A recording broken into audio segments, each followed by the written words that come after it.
Regenerar. Dar nova vida a algo. Melhorar. Restaurar. Ressignificar. Regerar. Gerar outra vez. Nós existimos para regenerar. Regenerar o planeta A. Porque não existe planeta B. Ambipar. A líder em gestão ambiental. Sim, nós simplificamos. Sim, nós facilitamos. Sim, nós solucionamos, porque somos feitos de conhecimento e diariamente movidos para fazer melhor. Sabemos que desafios são sempre únicos. Então, soluções nunca serão iguais. Para alguns, solucionar é desafio. Para outros, solucionar é negócio. Para nós, solucionar é razão de ser. Simpress. Sim, simplesmente solucionamos. Bom dia a todos. Um prazer estar aqui com vocês hoje e ter um ciclo Money Report Perspectivas 2023 aqui em Campinas, na sede da Ambipar. É uma grande honra para a gente abrir esse ciclo no interior de São Paulo, trazendo personalidades aqui da região. Queria agradecer ao prefeito Dario Saad, a presença do secretário de Desenvolvimento Econômico do Estado de São Paulo, Jorge Lima, secretária Adriana Flose, secretária de Desenvolvimento Econômico aqui de Campinas. Então, nós teremos uma agenda bastante interessante, trazendo um panorama macroeconômico, político e planos de desenvolvimento econômico para Campinas e região, que é o que todo mundo quer, né? Oportunidades de negócios e desenvolvimento nas nossas empresas e na região. Money Report é um portal de notícias e Money Report Agenda de Líderes, um grupo que reúne empresários e executivos de primeiro escalão que se reúne para debater os mais importantes temas para iniciativa privada, como crescimento econômico, a defesa do livre mercado e do Estado de Direito, a redução do Estado, diminuição da carga tributária, inovação, ESG, entre outros temas essenciais para o desenvolvimento econômico do nosso país. Temos aqui hoje a presença da Sapori, CBP, Ambipar, Grupo SEB, Grupo Tati, entre outras empresas da região que já são filiados ao Grupo Money Report Agenda de Líderes. Quem da região ainda não faz parte, tiver interesse, fico à disposição para conversar com vocês. Um agradecimento especial a Cristina Andriotti, Leon Tondoski, Rafael Telo, Ângela Loreto e toda a equipe Ambipar, que trabalharam conosco para que pudéssemos realizar esse evento. Antes de convidar Cristina Andriotti e Leon para dar boas-vindas a vocês, queria parabenizá-los, que esse é um momento realmente muito especial e é uma grande alegria para mim e para o Aloysio, que nós começamos um trabalho juntos no início, assim, no auge da pandemia, e eu me lembro como se fosse hoje, a primeira vez que nós estivemos aqui, tudo era fechado no planeta, e nós estávamos aqui para começar esse trabalho reputacional para a Ambipar, e a gente se sente parte desse momento e dessa conquista. Fizemos uma trajetória muito feliz e que a gente continue juntos, que temos muitas coisas a comemorar ainda, não é? Cris e Leon, por favor. Bom dia a todos, bom dia a todas. Aloysio, Cris. A Ambipar que agradece vocês a oportunidade de ter um evento tão importante aqui na nossa casa. É um momento especial aqui para nós, termos um grupo tão seleto e tão importante aqui, e a gente ter a oportunidade de abrir e mostrar quem nós somos. Hoje eu estou aqui muito vibrante, um momento especial para todo o time, toda a família da Ambipar no mundo, quando a gente enxerga uma empresa brasileira, 100% brasileira, abrindo seu capital na Bolsa de Nova York. Então, isso, para a gente, é um resultado de muito trabalho, de muita luta, de muito investimento e de um timaço que está espalhado pelo mundo, que deu a oportunidade de a gente estar lá. O Tércio, que é o nosso fundador, ele é um visionário, ele é um cara que sempre acreditou nesta companhia, É uma companhia que começou uma menininha um bebezinho pequenininho. Hoje está uma moça adulta e a gente espera ver ela crescer aí em todo o mundo, e a gente está ganhando espaços e reconhecendo que nós somos uma empresa brasileira. Então, muito obrigada a todos que vocês estão aqui. O Leon também vai falar alguma coisa. Muito obrigada, viu?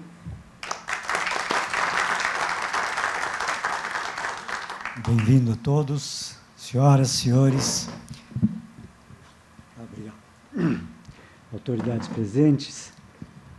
É muito difícil falar depois da crise, né? Mas o que eu apenas queria reforçar, que essa luta da Ambipar, tão jovem ainda, né? Nasceu em 95, é essencialmente devido à força dos nossos colaboradores. A ajuda de cada um, do mais humilde até o mais categorizado, se podemos falar dessa forma. Foi uma luta de todos, certamente cada um deu o melhor para que nós pudéssemos estar iniciando essa nova jornada na Bolsa de Nova York. Muito obrigado a todos e um ótimo evento.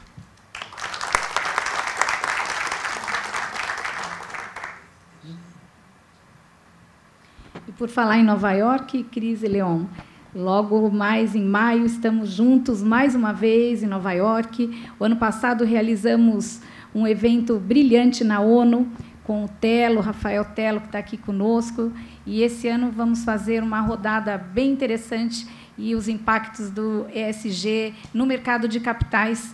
A gente vai ter muito o que compartilhar lá, não é?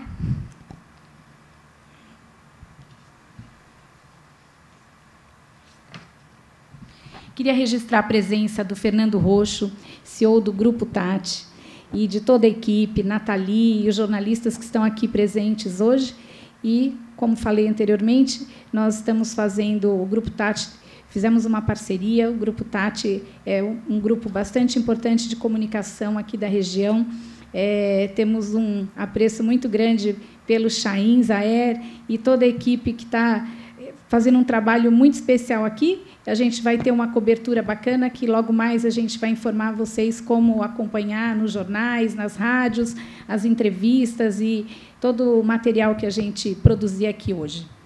Bom, queria fazer mais um agradecimento aos nossos patrocinadores, o Grupo Ambipar, a JHSF, a Simpress, Travelex Bank, a Luft, a LVMH, a CBP e o apoio do Grupo Tati.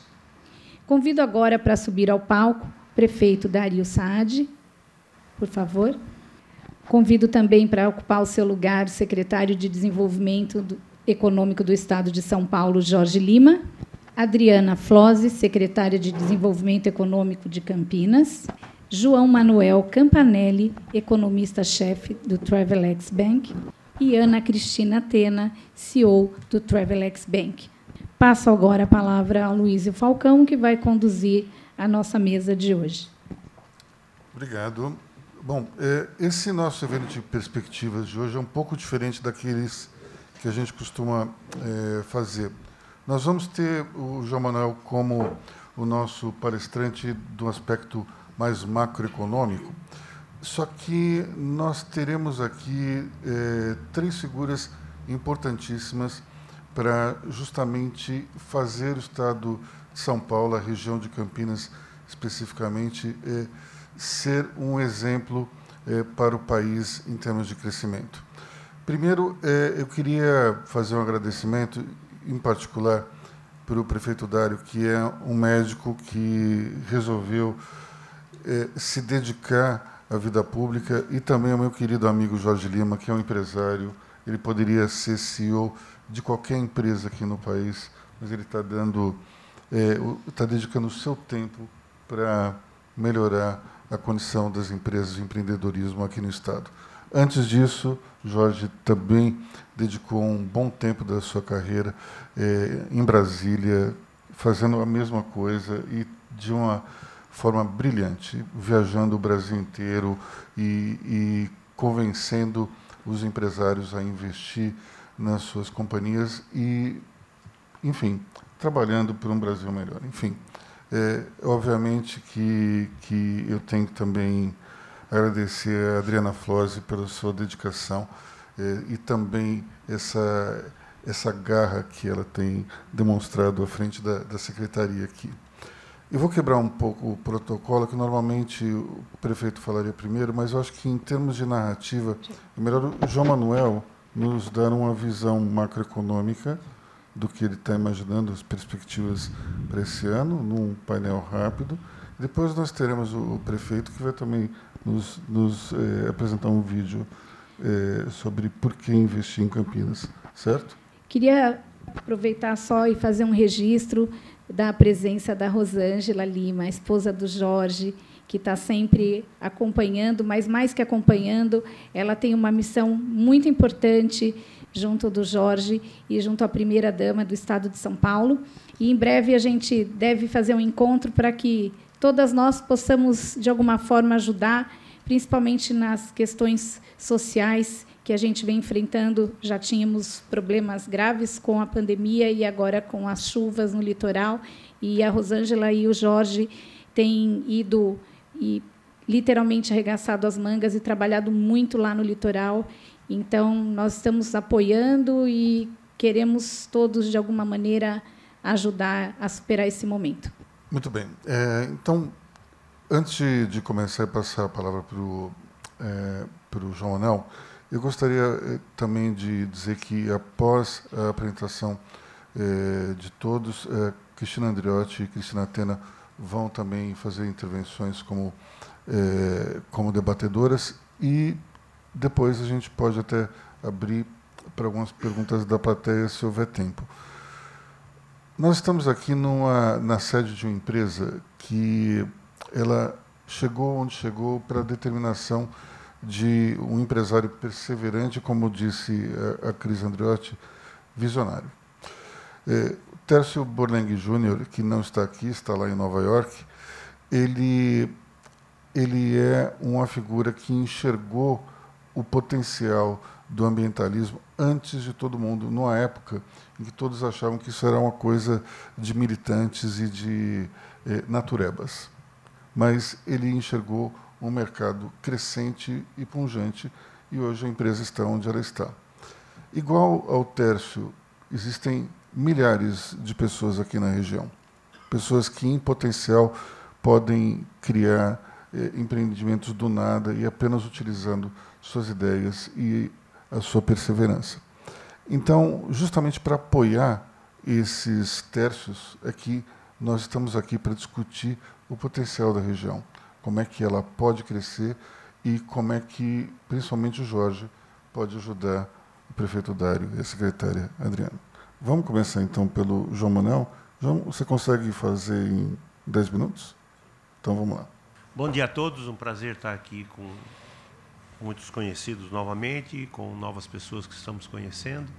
É um prazer apoiar o trabalho da Money Report, é um trabalho que nós do Banco Travelex temos apoiado nos últimos anos e tem sido uma experiência sempre gratificante. Minha missão aqui é falar um pouco sobre o cenário macroeconômico, né? Algo que nos aflige todos os dias e nos deixa inquietos, faz dormir com preocupações, pensar como será o dia seguinte. E a minha ideia aqui é dar uma visão, e sem ser conclusivo, porque eu acho que isso nenhum de nós atualmente temos conseguido fazer. Você, né? tem dormido bem, João? Hã? Você tem não bem? tenho. Você sabe que eu costumo dizer que eu durmo feito um bebê, né? Eu durmo, depois de 2 horas eu acordo chorando, aí durmo de novo. Boa. E eu acho que a gente vem de um movimento em que a gente entrou no ano aguardando o novo governo tomar posse, e isso foi uma preocupação que existia. Houve todo aquele movimento para aprovar aquela PEC da transição, chamada PEC da transição, e foi um movimento que trouxe todo o arcabouço econômico, porque é um incremento a mais na despesa, e isso fez com que a gente convivesse, e ainda estamos aguardando, então, esse movimento. Houve a PEC da transição, as estruturas ministeriais mudaram, isso já produz um impacto na dívida do governo, naturalmente, porque nós temos mais ministérios e uma série de coisas, e isso já abrimos o ano com uma inflação e juros, sentindo o peso do gasto público. Não é? Estamos num momento interessante porque estamos aguardando uma reforma tributária que todo mundo disse que vai ser boa, mas ninguém viu nada até agora.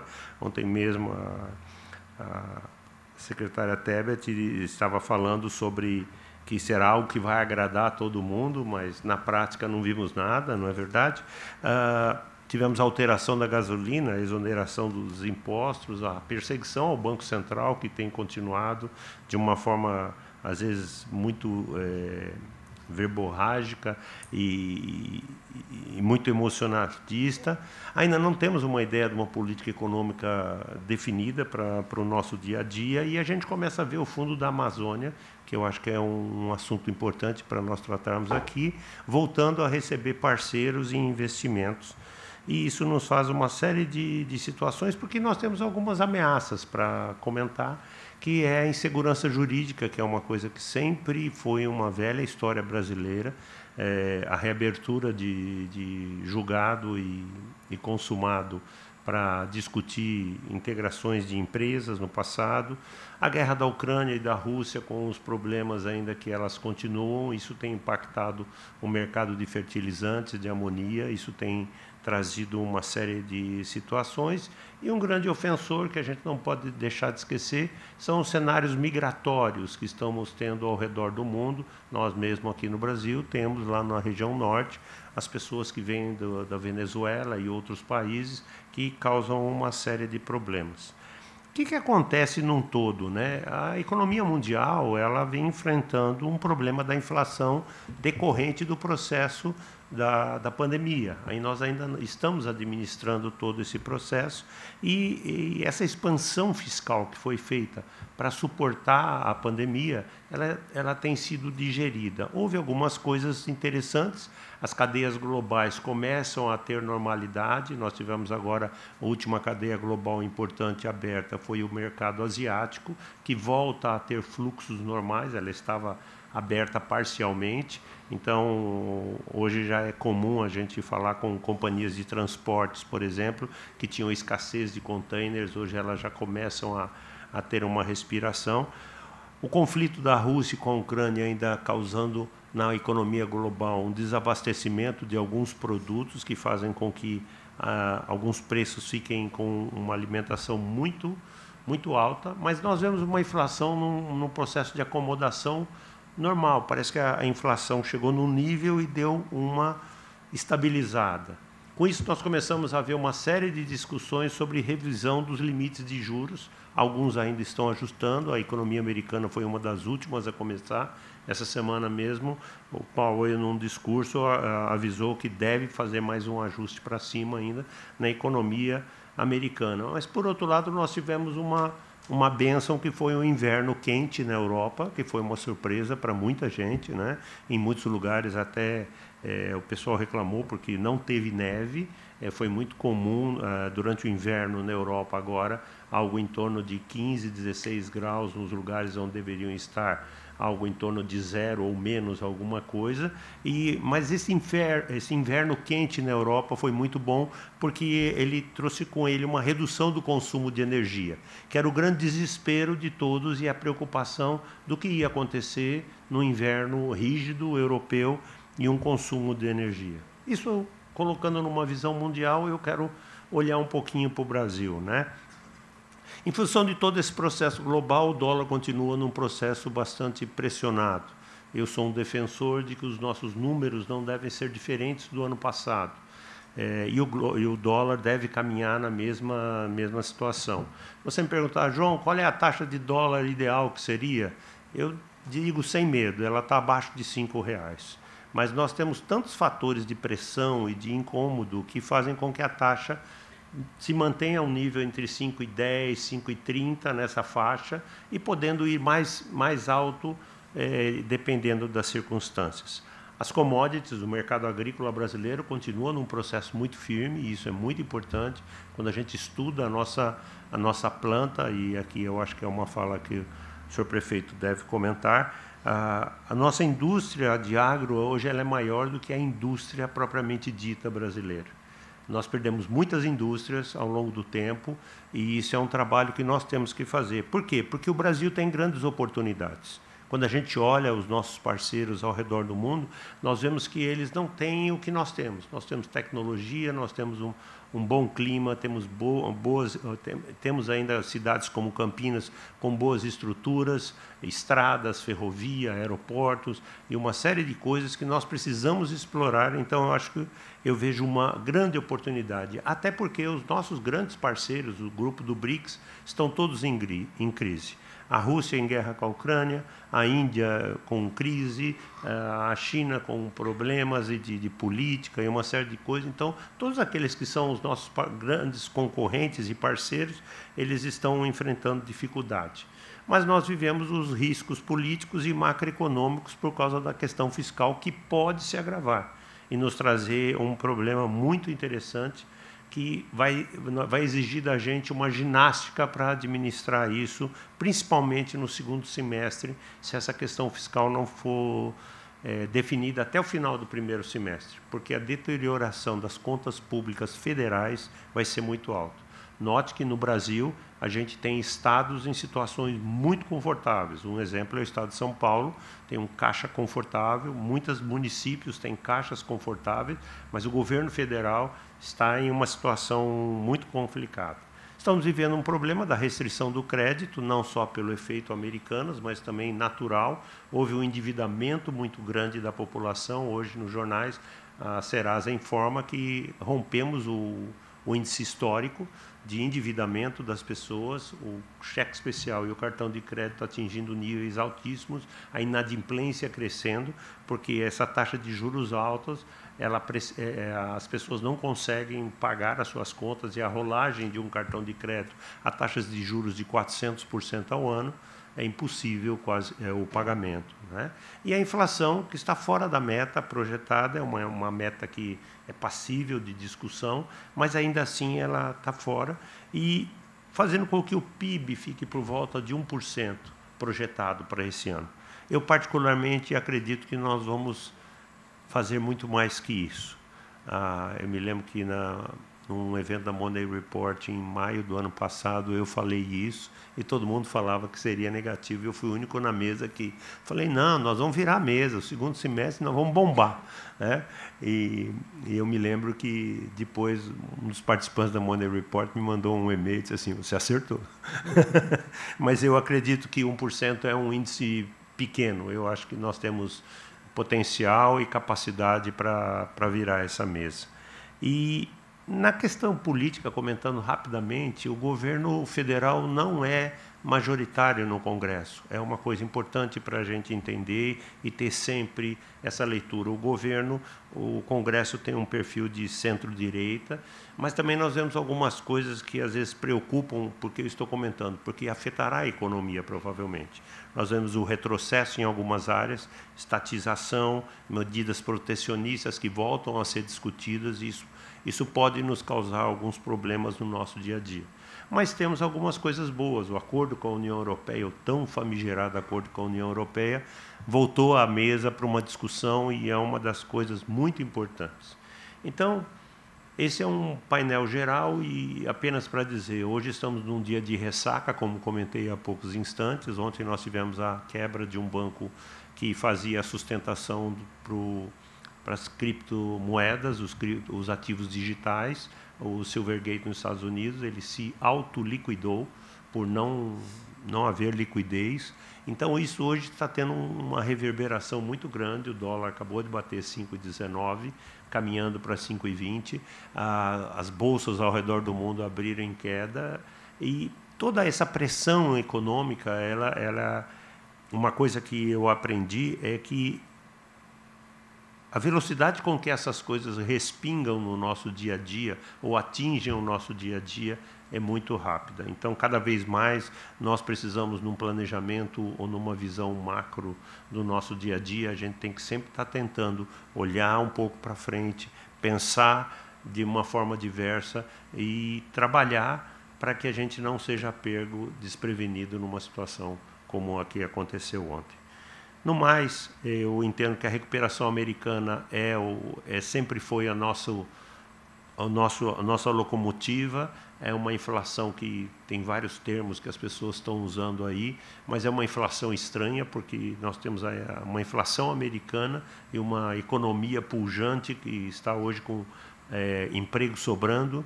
Hoje, para cada desempregado nos Estados Unidos, dependendo da região, há 2 vagas. Então, isso tem causado uma série de coisas, e isso acaba repercutindo, de uma certa forma, quando nós falamos em macroeconomia. Essa é a nossa realidade, são coisas que aconteceram no último mês.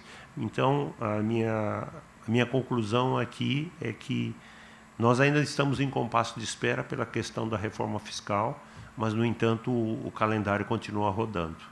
Então, se há alguma coisa que eu gosto sempre de dizer nós temos que continuar caminhando e fazendo a nossa parte, que o resto acontece. Depois a gente vai falar mais. Um bom dia a todos. Obrigado, João. Vamos agradecer a intervenção do economista-chefe do Banco Travelex. Eu queria fazer 2 comentários antes de passar a palavra para o prefeito Dário.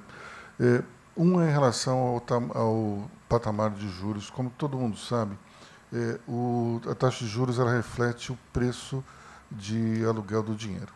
O quanto os investidores estão dispostos a ceder o seu capital para que ele seja utilizado na dívida pública. Essa é a base do juros Selic.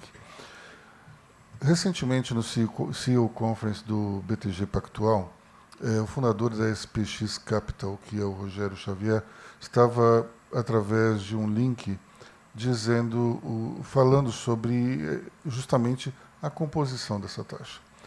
O ministro da Fazenda, Fernando Haddad, chegou naquela hora, se sentou aqui na plateia, e daí, sem saber da presença do ministro, o Rogério disse que o que explicava basicamente aquela taxa era a desconfiança que o mercado tinha em relação às intenções fiscais do governo. E foi uma coincidência muito grande, porque ele acabou de sentar e o Rogério falou isso. E lá pelas tantas, alertado que o ministro estava lá, o Rogério disse, não, ministro, eu não penso bem assim, ministro, mas todo mundo está pensando assim. Enfim, foi bastante divertido, mas isso explica por que o juro também está nesse patamar. Outra questão é que eu tenho sérias dúvidas em relação à reforma tributária. O ministro Haddad já disse várias vezes que o imposto pago pela indústria é muito alto, e, ao mesmo tempo, ele ampliou a isenção dos contribuintes. Isso significa que vai haver um buraco no orçamento. E alguém precisa ser chamado para pagar esse buraco. E o nosso temor é que a indústria de serviços, que é extremamente importante para o país, seja convocada e penalizada do ponto de vista fiscal. Então, além disso, a gente tem uma questão que afeta as prefeituras, justamente na criação do IBS, que é um imposto de bens, tira o ISS do município, e junta tudo com o ICMS, e isso pode reduzir também a arrecadação municipal. O prefeito está dizendo que Campinas perde 1 bilhão com as ideias que estão sendo veiculadas até agora. Então, embora o secretário extraordinário Bernard Apri tenha dito com uma certa arrogância que os municípios têm que aceitar as mudanças, eu diria o seguinte, os municípios não têm que aceitar as mudanças. E os municípios têm uma ligação direta com o Congresso e vão fazer uso disso justamente para mudar.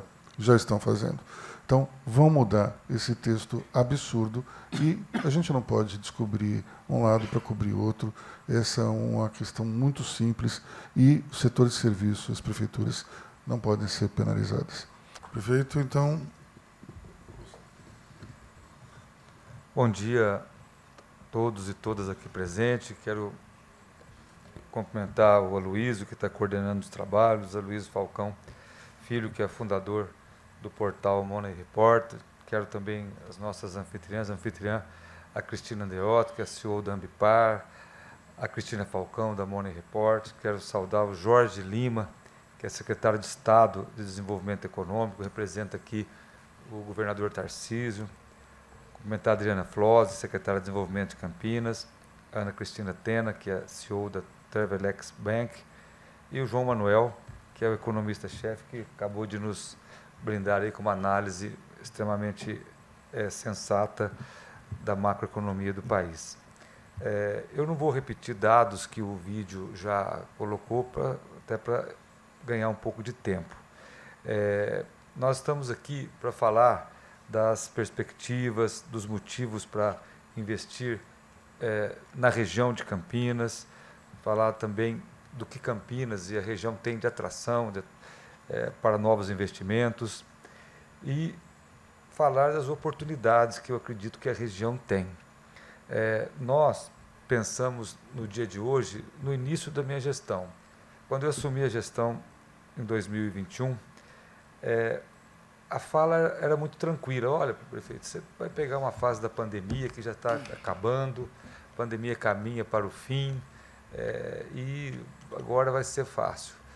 Aí veio no mês de fevereiro, março, abril, a segunda onda, que foi a onda mais letal da pandemia, que realmente foi uma situação extremamente complexa para os gestores, tanto gestor municipal como os estados também.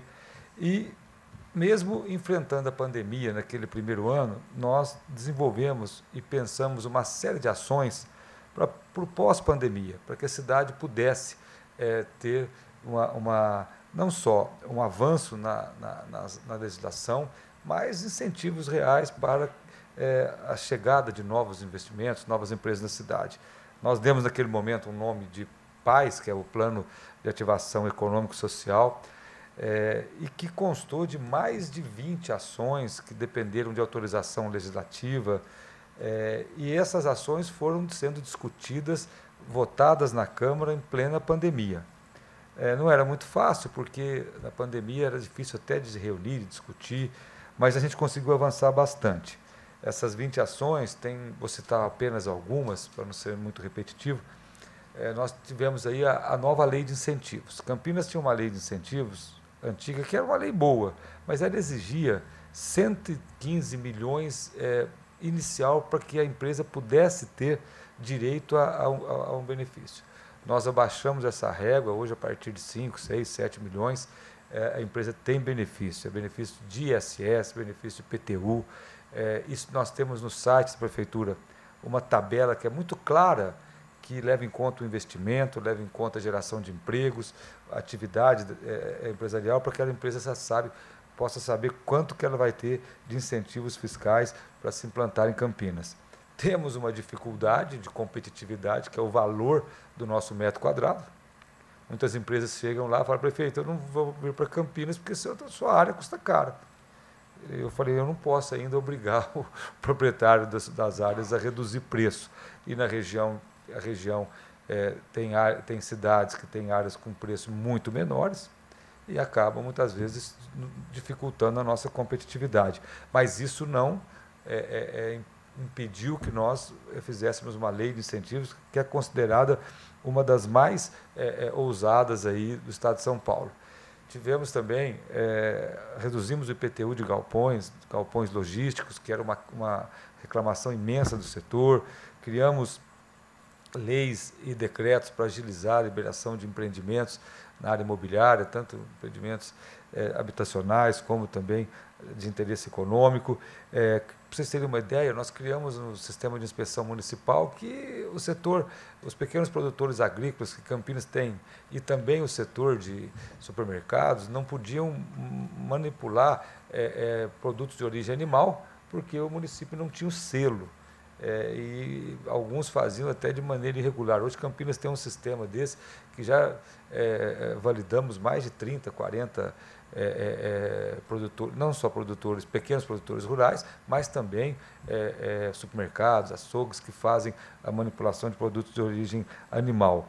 E tudo isso fez com que a cidade saísse de uma maneira mais forte no pós-pandemia. Claro, enfrentando desafios imensos. Eu falo, o maior desafio é o estoque, o represamento de procedimentos, cirurgias e consultas de especialidades na saúde. O sistema de saúde pública sempre foi pressionado, sempre teve fila, sempre teve demanda maior do que a capacidade de atender. E, durante 2 anos, as cirurgias eletivas, consultas de especialidades e procedimentos também eletivos foram suspensos.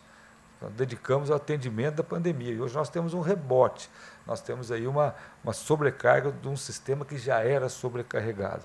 Então, além de outras questões na área social, nós criamos o Renda Campinas, que é um programa de transferência de renda que saiu de um total de 26 mil famílias para 31.500 e ampliamos o benefício para famílias que são chefiadas por mulheres, com mais filhos, com critério social bem mais justo. Mas nós cuidamos também da questão fiscal do município. Campinas hoje nós temos superávit, as contas totalmente em dia, nós não temos atraso de um dia no pagamento de fornecedores, tanto que nós tínhamos uma reserva para investimento e estamos usando essa reserva, não no total dela, mas nos próximos dias aí para fazer a recuperação de 7 pontes e mais de 21 quilômetros de muro gabião, que chama, muros encostas, que foram levados pelas chuvas. Se nós não tivéssemos essa reserva, nós estaríamos com o chapéu na mão no governo do Estado, no governo federal, atrás de recursos.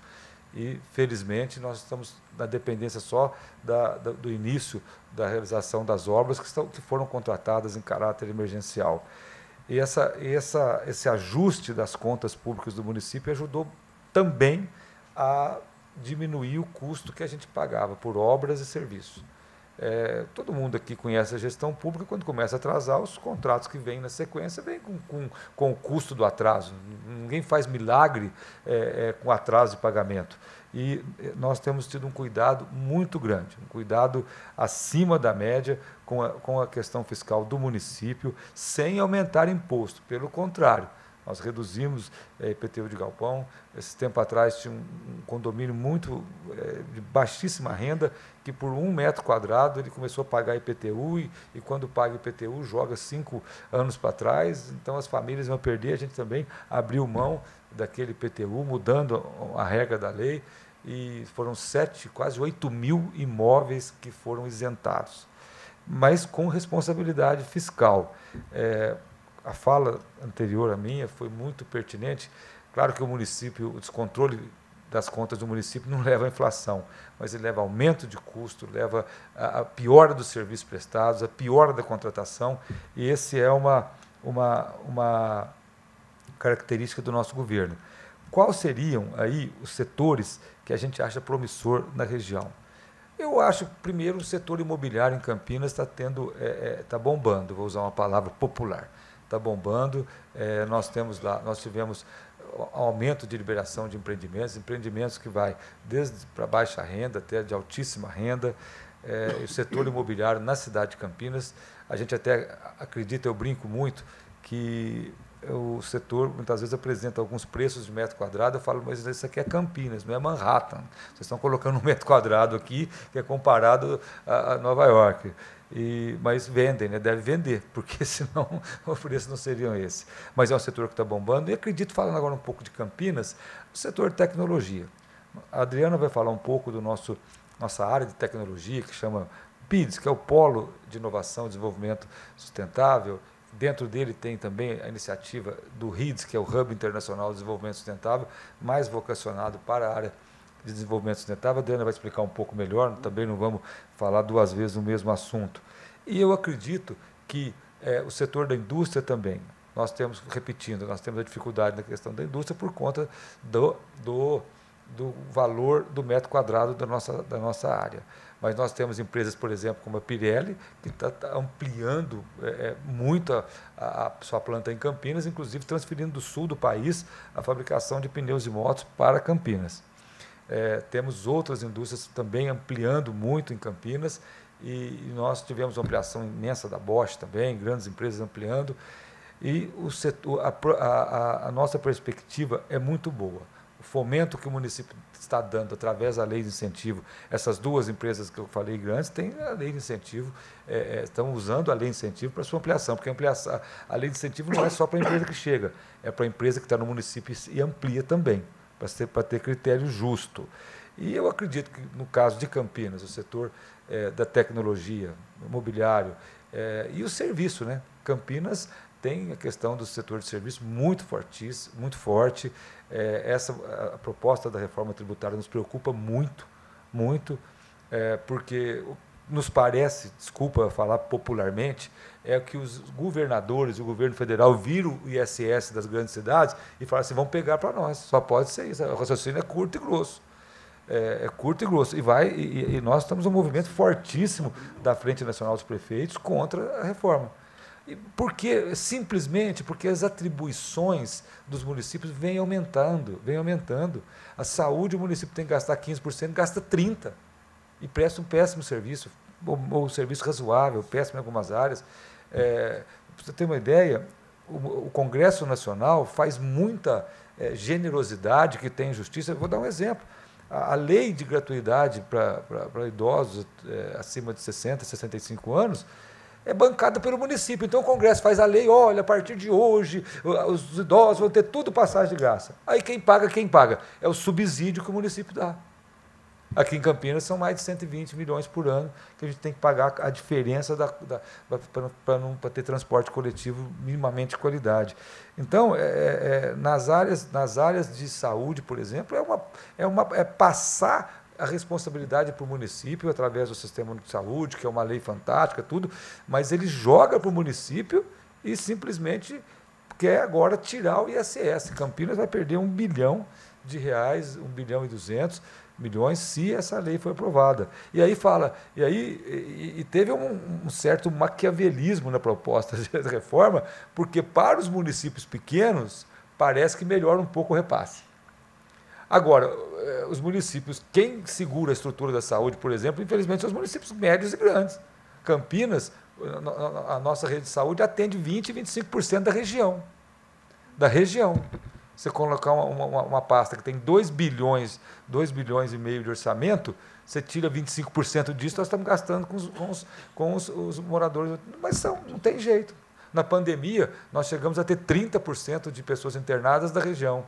Agora, a pessoa chega com falta de ar e fala, não, você não mora em Campinas, vai com falta de ar para casa. Não existe isso. Então, essa é a perspectiva que Campinas tem. Agora, para resumir, encerrar minha fala, qual a nossa preocupação? É com a macroeconomia.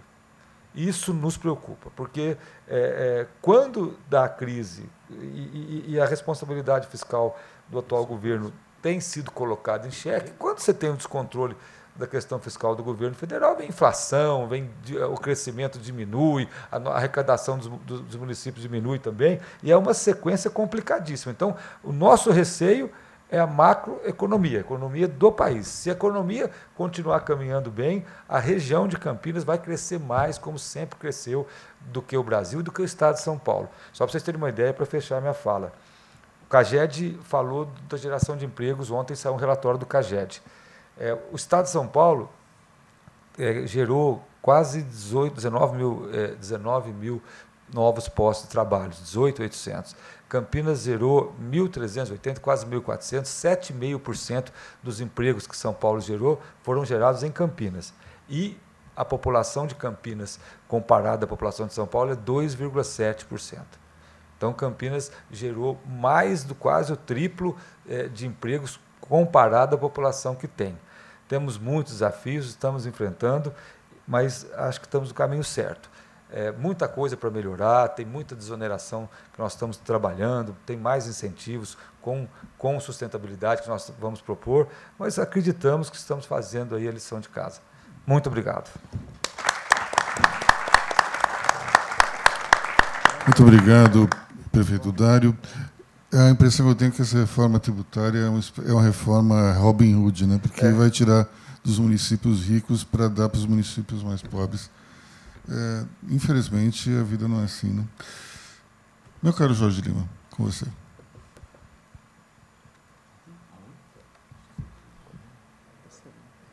Oi. Bom dia, mesa. Eu brinco com a Adriana que eu não consigo fazer cerimonial. Nome tal, eu deixo para o prefeito, porque isso aí não é minha praia, entendeu? Então, bom dia para todo mundo. Obrigado, Rosângela, 35 anos, que é um amor da minha vida, mas numa missão árdua comigo agora, que é 645 cidades, que nós vamos até final do ano que vem. Nós já fomos em 110, você com cunho social, a Rosângela é voluntária junto com a Cris, esposa do Tarcísio, e a Deise Estrada, que estão fazendo um trabalho brilhante. Eu arrisco a dizer aos senhores e senhoras que nós vamos ter a melhor primeira-dama que o Estado de São Paulo já viu, quiçá do Brasil. É uma das pessoas mais interessantes com a visão social dela. E o Tarcísio dispensa comentário, eu odiava o Tarcísio, quando eu estava no governo federal, odiava, porque é o maior batedor de meta que eu já vi na minha vida. Eu fazia 94, eu fazia 99, eu tinha ódio dele. E acabei ficando amigo, um dos caras mais inteligentes, e peguei a caminhada com ele em janeiro, né? No início ele tinha 7%, e estamos aí. E, inclusive, ele sabe que eu estou aqui, eu falei com ele ontem à noite, agora cedo, ele mandou um abraço a todos vocês, ao prefeito Dário em especial. Eu brinco muito o seguinte, eu, na minha experiência, tenho 28 anos de carreira executiva, eu comecei presidente de empresa muito novo, com 34, na Johnson Controls, e ao longo desses anos eu aprendi uma coisa, a minha especialidade sempre foi turnaround e alavancagem, sempre. E é engraçado que os 10 foram 10 segmentos diferentes. Eu nunca fui do mesmo segmento. BRF, Johnson Controls, Cushman & Wakefield, SS, nem maluco. Porém, se você quer fazer alguma coisa, você tem que fazer o diagnóstico claro, para você criar a narrativa. Você não consegue mexer na sua empresa para fazer turnaround ou alavancagem sem fazer a narrativa correta. E a narrativa correta, nós temos que olhar São Paulo por outro ângulo. Primeira coisa, fomos 36% do PIB do Brasil, vai sair agora que nós caímos para 28%. É uma realidade. Independe para mim olhar retrovisor. Eu não olho nada que ninguém fez. Às vezes eu até brinco, falo isso em todo lugar. Quem jogou mais? Pelé ou Maradona? Para mim, tanto faz, foi época diferente, não dá para comparar. Senna ou Piquet? Época diferente, não dá para comparar. Ou Fittipaldi? Então, eu gosto de olhar dados. E os dados é que comandam o programa que a gente começou a fazer em fevereiro.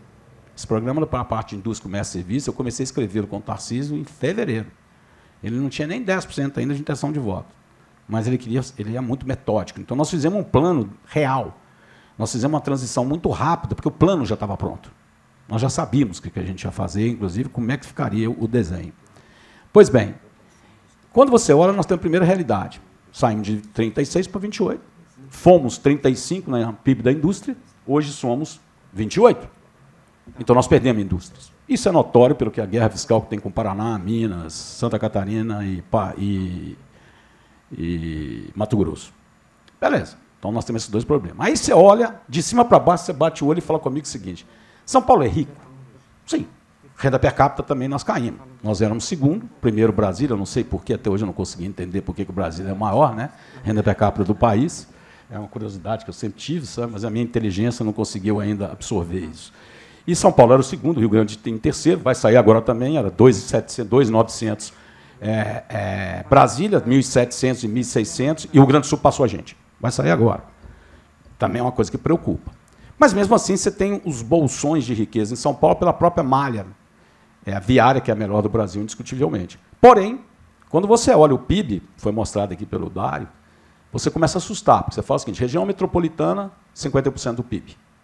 Campinas, 19,7%, a região administrativa de Campinas. São José dos Campos, 5,9%. Sorocaba, 4,8%. Ou seja, 80% do PIB de São Paulo tem 4 regiões. Aí você já começa a ficar preocupado. Você vai Presidente Prudente, 1%. Registro, 0,9%. Marília, 1,4%. Ribeirão Preto, 2,5%. Então, nós temos um problema de alocação de política pública estadual tremenda. E aí você começa a complicar o jogo, para você fazer o diagnóstico. Aí você pega, são 645 municípios, 503 tem menos de 50 mil habitantes. 112 dos 503, menos de 20. 60 dos 503, menos de 5 mil. O que eu faço como política pública? Então, diante desse cenário, e aqui na região administrativa mesmo que interessa, a região administrativa de Campinas, ela tem um PIB na casa de 445 bi, das 90 cidades. Tanto que depois eu vou mostrar por que estou mudando um pouco o plano nosso. Então, você olha o seguinte, eu tenho 90 cidades com 445 bi. Campinas, se não me engano, prefeito, vocês estão na casa de 65 bi, que seria o PIB. Por aí, 65 bi. Eu tenho, das 90, 77 cidades compõe 148 bi, dos 445. Agora, se eu somar Campinas, Jundiaí e Paulínia, eu tenho 138 bi. 3 cidades contra 77. Então, nós temos um arcabouço de política pública que precisa ser vista dentro da realidade do Estado. O município tem as políticas dele. E eu concordo quando eu vejo Campinas. Quando eu olho Campinas, e a região por si só também, ela já vem avançando, os últimos 4 anos, é impressionante. Quando eu comecei a estudar, eu fiquei 10 meses estudando no Estado de São Paulo, eu fiquei impressionado com a capacidade dos últimos anos de crescimento de Campinas. Se você olhar em termos de investimento dessa região, os 20 maiores projetos, em 2020 foram 20 projetos de investimento nessa região. Em 2021 foi 40. E eu não sei 22, porque como eu fiz o estudo, e a campanha terminou em outubro, eu não tenho os dados de 22, eu pretendo tê-los agora. Tá? Mas é uma coisa interessante. Não tem dúvida que é o maior polo hoje, que tem uma característica interessantíssima, em termos como você olha negócios, que é o hub logístico.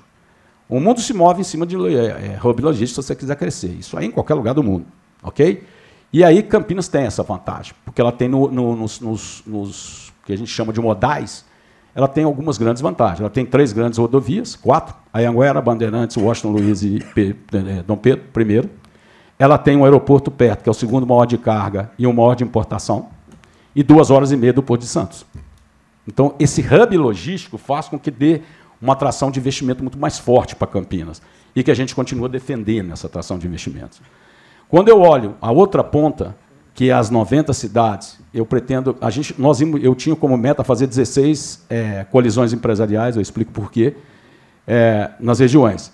Hoje eu optei a dividir a região administrativa de Campinas, eu prefiro trabalhar com a região metropolitana de Campinas, que compõe 20 cidades, 2 com grande peso, que é Paulínia, o próprio Santa Bárbara do Oeste, como também Campinas. Então, nós vamos fazer 3 colisões aqui, não uma só mais, por causa dessa característica. Agora, dentro dessa característica, eu entendo que, como governo de Estado, nós precisamos olhar as alavancas. Eu tenho 2 modelos que eu sou apaixonado. Sabe? Numa das empresas que eu fui presidente, que é a BRF, eu fui vice-presidente mundial e presidente da América Latina, nós tínhamos escritório em 110 países. Então, eu posso dizer a vocês que eu conheço bem 110 países, que eu tinha escritório.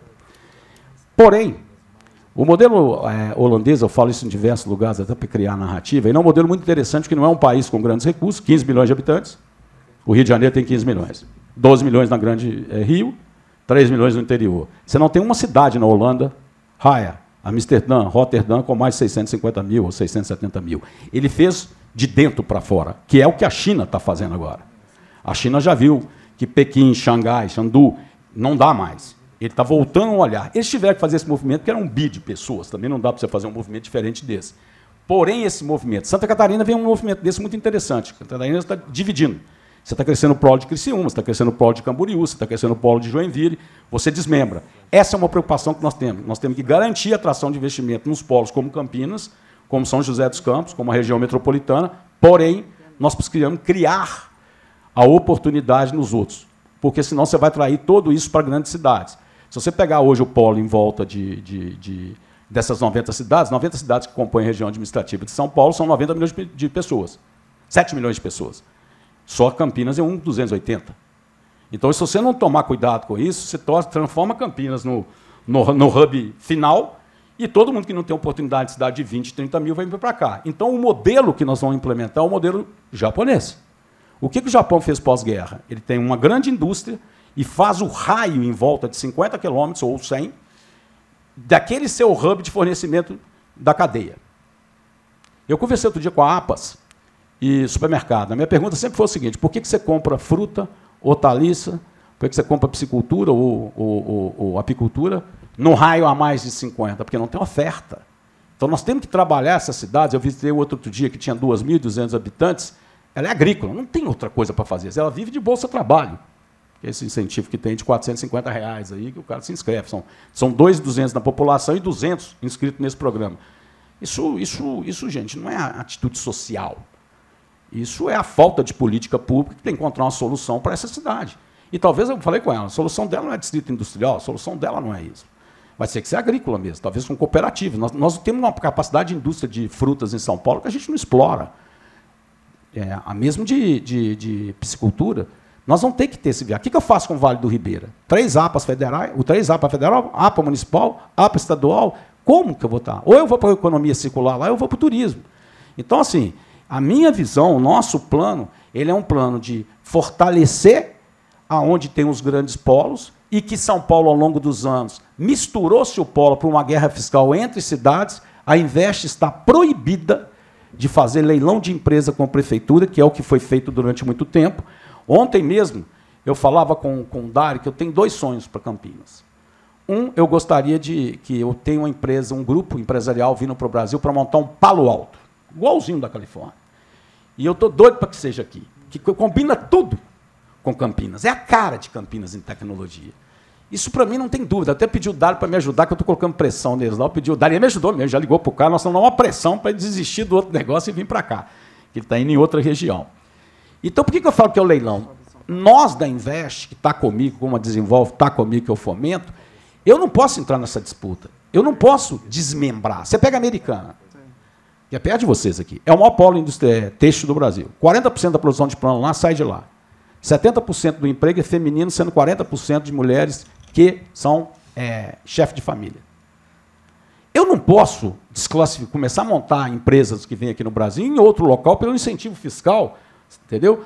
Porque eu estou desmembrando, eu não vou fazer a cadeia que eu falei com você. Se eu tiver um polo em cada lugar, hoje eu tenho 2 polos de flores, eu tenho 4 têxteis, eu tenho 4 de sapato, eu tenho 5 automobilísticas. Aí nós não vamos. Essa guerra não é interessante para com as cidades. Então, o nosso modelo é de concentração. E usar o Banco de Desenvolvimento, que saiu da Fazenda para comprar comigo, para que a gente possa colocar dinheiro adequado. Entendeu? A gente fala muito, eu falo com as mulheres aí, inclusive cumprimento mesmo, que a gente falando de empreendedorismo feminino, parece que nós estamos fazendo favor para a mulher. Eu tenho uma raiva dessa conversa. Eu vou falar que nós vamos treinar manicure, pedicure, nada de menosprezo disso, mas não é possível que nós vamos enfiar dinheiro para fazer isso. Sendo que hoje vocês são 54% a 56% da população brasileira. Nós temos que investir na gestão da mulher pela própria característica de formação. Então, nós vamos montar um outro fórum aí que nós vamos condensar Senac, Senai, nós, mais o FEDER na educação, porque é vários programas que têm muito dinheiro, tudo misturado. Então, nós precisamos olhar esse ponto do empreendedorismo, ele tem que estar localizado nessa cadeia que nós estamos desenvolvendo. Então, isso é muito grande. Aqui para Campinas, e eu estou... Nossa Senhora Dário, parece até que a gente tinha combinado, sabe? Porque eu tinha escrito aqui. Eu não tenho a menor dúvida que a característica de Campinas agora, por esse hub, tecnologia, eu não tenho a menor dúvida. Aqui é Samsung, eu tive uma reunião com a Samsung, inclusive ela tem a fábrica em Manaus e tem o hub de inteligência deles aqui. A Ambev fez a mesma coisa. Então, Campinas tem várias faculdades, que é outro absurdo de São Paulo também, né? Hoje nós somos 6º no IDEB, não dá. Com as melhores faculdades que nós temos, nós somos 6º. Não dá, tem alguma coisa errada. Nas ETECs que a gente faz, escola técnica, nós concluímos com 30%. Alguma coisa está errada na formação. Por isso que a captação ficou comigo, a formação ficou com o FEDER, tá? E o Varran faz a parte de FATECs e de ETECs. A minha capacitação ela vai ser muito ponto. Hoje você falta mão de obra de construção em Ribeirão Preto, você forma motorista em Americana e você forma a parte de turismo aqui. E aí, das que foram colocadas pelo Dário, tecnologia, indústria, imobiliário, é brincadeira. Eu acho que aí vem o grande trunfo que possa vir para cá. Eu tenho outro sonho para Campinas, que são as Smart Cities. Tem um grupo vindo para o Brasil que vai montar em Atibaia. Mas já estava adiantado demais o projeto, eu não consegui reverter para cá. Mas eu acho, não sei quantos de vocês conhecem, no mundo tem 4 Smart Cities. Eu conheço, na verdade, 3,5, porque a de Abu Dhabi não é uma Smart City. Smart City é como se fizesse uma pequena cidade, um bairro, onde ela é toda sustentável. Tudo. Energia, água, tratamento de esgoto, papel. Então, você tem uma parte de comércio, uma parte de moradia e uma parte de indústria mesmo. Entendeu? Os 2 melhores que eu conheço é o que está na Coreia, que a gente conheceu, né, Rosângela, e o que está em Singapura. São fantásticos. São Paulo, Campinas tem essa cara de Smart City. Ribeirão Preto tem essa cara de Smart City. Então, agora estou procurando 2 fundos investidores. Eu vou marcar até com a Adriana e com o Dário. Eles devem vir aqui no Brasil em setembro, que é o Fundo Soberano de Singapura, que tem a cara daqui. Como também esse Palo Alto tem a cara. Então, tecnologia... Agora, o imobiliário, ele tem essa capacidade pela renda per capita e pela distância que ele tem. E eu sei que você é um centro agregador desses 90 que se compõem, ou os dos 20, que se você quiser enxergar. Então, eu vejo essa possibilidade para aqui muito grande. Agora, não vou tomar muito tempo, mas eu chamo a atenção o seguinte, as pequenas cidades nós vamos ter que buscar o modelo francês e o modelo italiano. O pós-guerra, o que a Itália fez e o que a França fez? Ela criou um polo turístico interno, que hoje virou a terceira maior visitação. Hoje o mundo se compõe com China e Estados Unidos, se troca de lugar, a França fica em terceiro e tem uma briga ali entre Itália e Espanha. Mas todas as três fizeram o mesmo desenho. Elas foram criando pequenas cidades, como tem Tiradentes, como tem Piranópolis, que lá do lado de Brasília, que o pessoal vai. Então, nós não podemos tirar o olho do turismo para essas pequenas cidades, como também não podemos tirar o turismo de negócio. Hoje, Campinas tem um centro de convenções aqui do lado do Royal Palm, ali, que dá para fazer milhões de eventos como esse que está sendo feito aqui hoje. Essa é uma outra coisa que também a gente não pode perder no Brasil. E durante 2 anos que eu fiquei no Ministério da Economia, era a maior briga minha. Porque a gente não enxerga turismo como negócio, a gente enxerga como lazer. Então, se enxerga como lazer, só dá um número para vocês terem na cabeça. Tá? O PIB mundial é 7,5 tri. A média mundial de turismo é 10,7. O Brasil é 7,7. O Brasil recebe 4,8 milhões de visitantes, quando a Argentina recebe 4,9. Malásia, 15. México, 25. República Dominicana, com 2 praias, que não tem nada, porque tem 2 praias, 4 hotéis, 8,5 milhões. E a gente com esse universo, principalmente São Paulo, com o litoral norte, litoral sul, e a gente não consegue fazer. Em São Paulo transita 41 milhões de visitantes, que a gente fala internos. 41 milhões. Essa região aqui de Campinas recebe 8. É menos de 15%. 15%, 14%. Então tem que ter esse olhar, desenvolver a indústria do turismo como indústria. Não pode ser mais como lazer. Então, o nosso projeto para essa região, ele abrange isso. Então, nós estamos com um olhar muito forte no fomento do turismo. Nós estamos criando mais 2 ou 3 linhas. Eu tenho uma parceria muito forte com o Lucena, que é o secretário de Turismo. Nós queremos transformar numa indústria. Então, a outra que eu acrescentaria para Campinas, se me permite, é essa questão pelo hub que você tem. Você tem Holanda, que está aqui perto, você tem as pequenas. Você olha a região, por exemplo, você pega Santo Antônio do Pinhal, olha que coisa interessante. Mas é a cadeia. Santo Antônio do Pinhal eu estou apostando lá no Mendonça. Hoje o Guaspari já tem um vinho premiado. Dá para fazer melhor do que nós estamos fazendo, mas como cadeia. Eu preciso ter uma pousada. Eu fui sócio do Botanique, já de outro negócio de turismo, então eu tenho uma certa afinidade com isso, por isso que eu gosto. Mas eu acho que é um potencial da região muito forte, e principalmente das pequenas. Eu tenho que criar o circuito para salvar essas empresas. Ou ela vai para a indústria de agricultura cooperativista, que a gente fala, que é produção de hortaliça, frutas e essas coisas, que essas têm 20, 15, 5 mil habitantes. Então, assim, gente, eu acredito muito, eu acho que Campinas vem fazendo um trabalho dos últimos 4 anos, parabéns para a Adriana, parabéns para o Dário e os outros secretários, realmente é um trabalho que eu considero, nessa, todos os lugares que eu estudei, muito forte, tem esse roubo consignado, 19,7% do PIB, mas eu acho que a gente tem que tomar cuidado com uma coisa, não pode perder esses projetos, né? Então, assim, a gente tem esse ciclo no Brasil que a gente tem que colocar a economia de Estado. Eu sou muito frustrado com algumas coisas, só para terminar agora mesmo, 2 assuntos, uns que vocês tocaram. Eu tenho 2 frustrações, porque eu fui para fazer o Custo Brasil. Era 1,5 tri, eu queria tirar 1 tri, eu tirei 600, e não consegui tirar 1 tri, porque dos meus 27 projetos, meus 25 projetos, todos eram interministeriais, o PIX, o Pronamp, o Marco Elétrico, o Marco de Ferrovia, foi onde eu conheci Tarcísio e virei fã dele. Porém, a minha frustração foi a tributária e administrativa. E aí, eu vou entrar num assunto tributário, porque eu estou vendo os grupos aí, eu tenho 40 grupos de WhatsApp, por causa dessa passagem minha lá, eu falo com o Brasil inteiro, do Acre ao Chuí, e eu estou vendo as pessoas assim, deveria fazer a administrativa primeiro do que a tributária. Não vai acontecer. Esse é um governo que já se posicionou que ele não mexe no funcionário público. Então, não adianta a gente ficar com essa conversa. Isso é perder tempo para mim. Então, é necessário a tributária. E aí eu gostaria de dar o meu testemunho, e agora não é uma opinião de governo, porque dentro do nosso governo a gente está discutindo isso, e o governador Tarcísio de Freitas vai liderar esse assunto muito fortemente. Ele não vai se ausentar da discussão da reforma tributária. Pelo contrário, tem um grupo lá escutando. Agora, eu vou dar minha opinião de experiência frustrante de eu não ter passado a tributária. E aí vem a ignorância, né? A gente já fica meio burrinho, às vezes, porque você não conhece de tudo, aí você está lá no meio do Congresso. Então, qual é o grande problema que o Dário colocou, muito bem colocado? Nós temos uma característica de tributária no Brasil que é a mais complexa do mundo. Eu já tive empresa que minha área tributária era maior que minha área comercial. Jamais. Eu gastava mais dinheiro na área tributária, que aqui deve ser uma lei. Então, O que a gente erra? Quando você olha o padrão tributário, você tem a complexidade e tem dois sistemas que são perigosos. Um é a característica, a indústria paga 80% dos impostos, entendeu? E serviço gera 80% do emprego. E o agro paga pouco. Só que o agro tem uma força incrível, inclusive em termos de Congresso. Então, para você equilibrar isso aqui agora, vai dar... Foi onde nós erramos. Vai dar problema. Eu ia faltar a palavra, ainda bem que eu não falei. A Rosângela bateu o pé ali, eu vi que ela ia me xingar se eu falasse, mas vai dar caca. A outra é o Pacto Federativo. Porque eu não tenho como mexer se eu não tirar de município, estado. Alguém vai perder a conta. E se a conta levar para o federal, piorou ainda, que é a proposta atual. Então, eu, como executivo, empresário, agora PPP, leproso, que eu sou, PPP, né? Pessoa pública exposta. Isso é igual lepra, eu chego no lugar, sai todo mundo correndo, não tem problema, a gente tem esse problema. Né?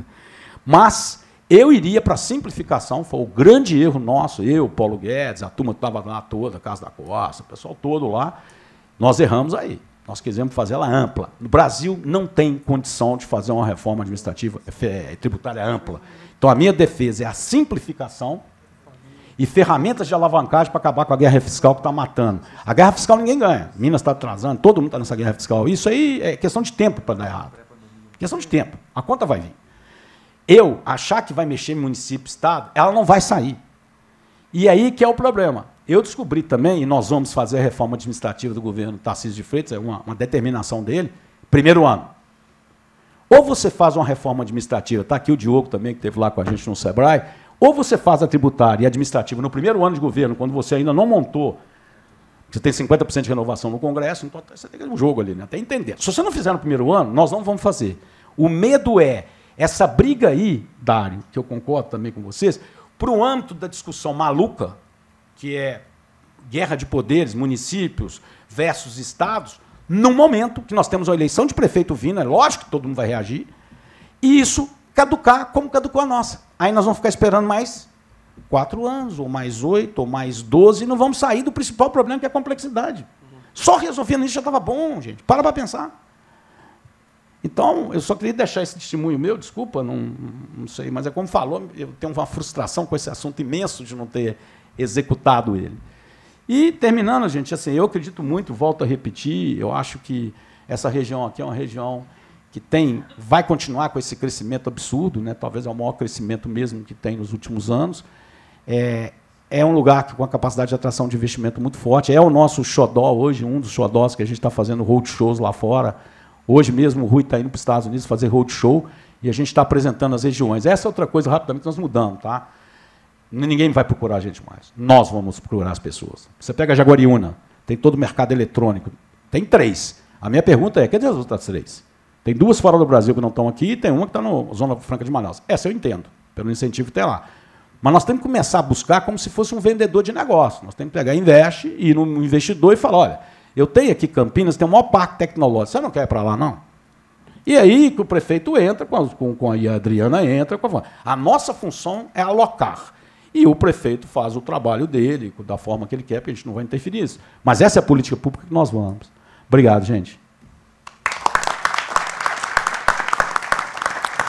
Muito obrigado, Jorge. Vamos agora ouvir a palavra da secretária Adriana Flose. Muito obrigada, bom dia a todos. Cumprimentar o secretário Jorge, secretário de Desenvolvimento Econômico do Estado, que veio aqui representando o nosso amigo governador Tarcísio. Cumprimentar aqui o nosso prefeito de Campinas, Dário Saad. Cumprimentar a Luísa e a Cris, né, pela Money Report e pelo evento. E, em seu nome, cumprimentar aqui toda a mesa.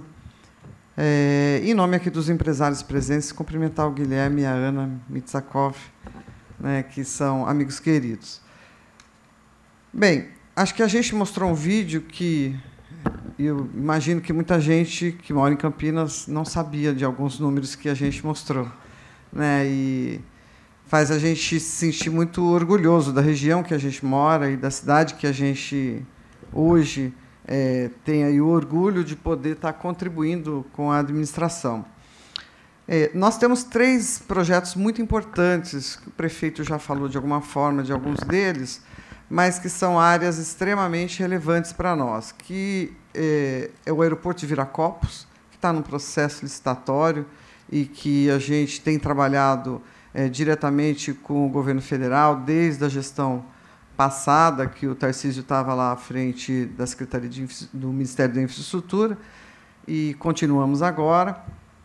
Também a área do centro da cidade, para olhar para a recuperação do centro da cidade, criamos políticas específicas para um quadrilátero que foi determinado pela equipe e, obviamente, por decisão do nosso prefeito, e incluindo nessa área a área do pátio ferroviário, que são 300 mil metros quadrados ali, que é do governo federal e que está numa cessão de uso para o município, e que a gente está com um projeto absolutamente lindíssimo para toda aquela área, e com uma perspectiva importante da chegada do trem intercidades, né, que vai se consolidar.